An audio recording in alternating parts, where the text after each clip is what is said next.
Talk to me about the latest on the downtown improvement project. Yeah, so as you can see behind me, there has been a road put down with our historic bricks that were hand pulled up in the beginning of the process. So right now we have completed a lot of the infrastructure work. So that's the 100-year-old infrastructure, the water, the sewer. We've worked with Encore, we worked with AT&T on the fiber and the electricity, because you see a lot of work happen on our end, but you also see the county doing this huge courthouse, the hotel that's coming. We have to be able to support that infrastructurally, but also sustain the wonderful businesses that are down here. So, what did you want to inform residents? What exactly was going on today, just to get an idea of that? Yeah, so today was asking people to come back downtown to kind of see where we're at, where the progress is happening, but also to kind of give them updates on where the progress is. So we're looking at May to have Irwin and College completed, and maybe a little bit earlier on that, on a portion, to allow people to kind of still go down around the corner to kind of get here and to our downtown restaurants and to our businesses. But in May also is a wonderful time, because that's when the community space is starting to take shape. So our work will start on that, and they are projected to be done by the end of this year. So we wanted to provide them with some updates that are happening, the ability to also just ask us some questions, because I know there's a lot of information running around, a lot of times that are going around, a lot of concept renderings, but we just wanted to provide this opportunity for our community to kind of come down and talk to us.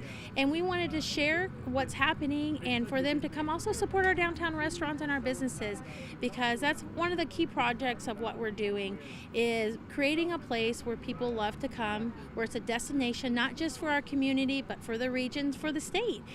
We are truly excited about what we're doing here and creating downtown back as the commerce area, as a gathering place, creating about 3 acres of green space that are programmable and allowing for events to happen back downtown. And talk to me about those downtown businesses, because, what have you heard from them? Any concerns you've heard from them during this construction, and what would you say to those? Yeah, so we know construction can impact and is a little bit difficult to get around, but we continue to work with our downtown businesses and property owners. We have quarterly discussions where we bring them all together. We have weekly emails. I'm sure they're so tired of hearing from me, but giving them updates. We continue to work with our contractors on doing phased approaches where all the streets aren't open, where people are still able to get around. Sidewalks are open, and then of course our 2 parking garages that allow for 800 free parking spaces for those businesses to get around. And so we continue to work with them and work on deliveries, on new routes for deliveries, on where their staff can park. And part of that too is why we initiated our shuttle program. So during the daytime we have a Shorty the Shuttle. It's a 6-person golf cart that rolls around for the public to get people to these businesses. And then also on the evening during our peak times on Fridays and Saturdays, we have an evening shuttle from 6 to 9 and 6 to 10, really depends on, to get people around, because that was one of the concerns of, if people can't park right in front of the business, they'll get a little upset. So we are trying to really help that and do signage all around. So we worked with them, that was part of it as well. So you'll see signage kind of showcasing where to park for these restaurants and how to get to them.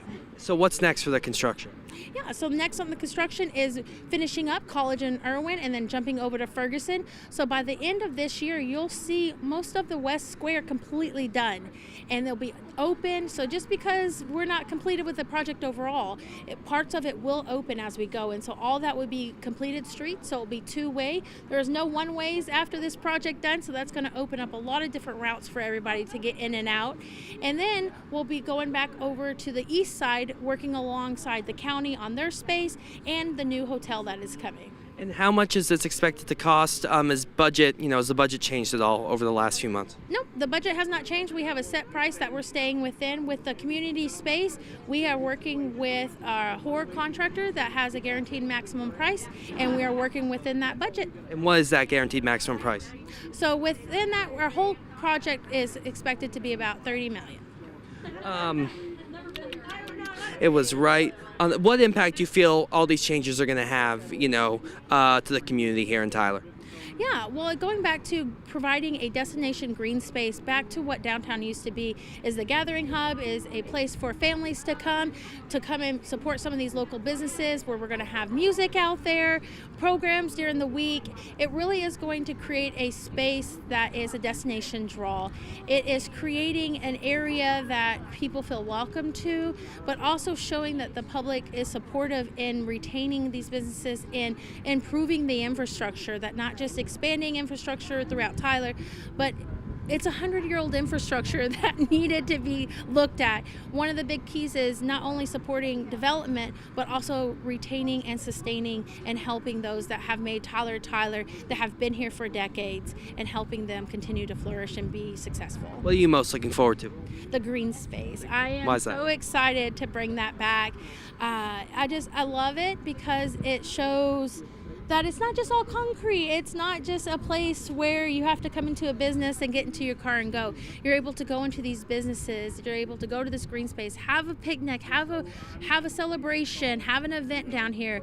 Come watch a movie at nighttime. It is really going to be a third place for our community. Anything else you want to add?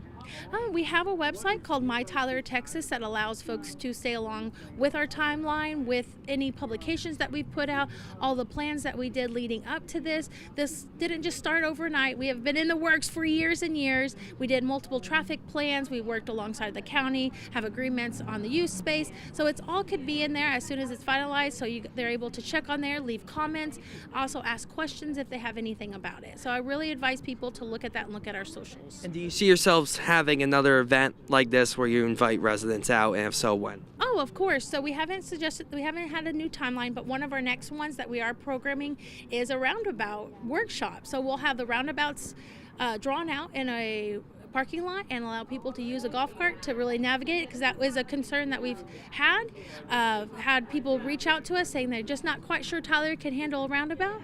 But I continue to talk to people and they swear they can handle it. So I think we'll be okay, but the key thing about that is now that everything is two-way, you'll have multiple options to travel throughout downtown.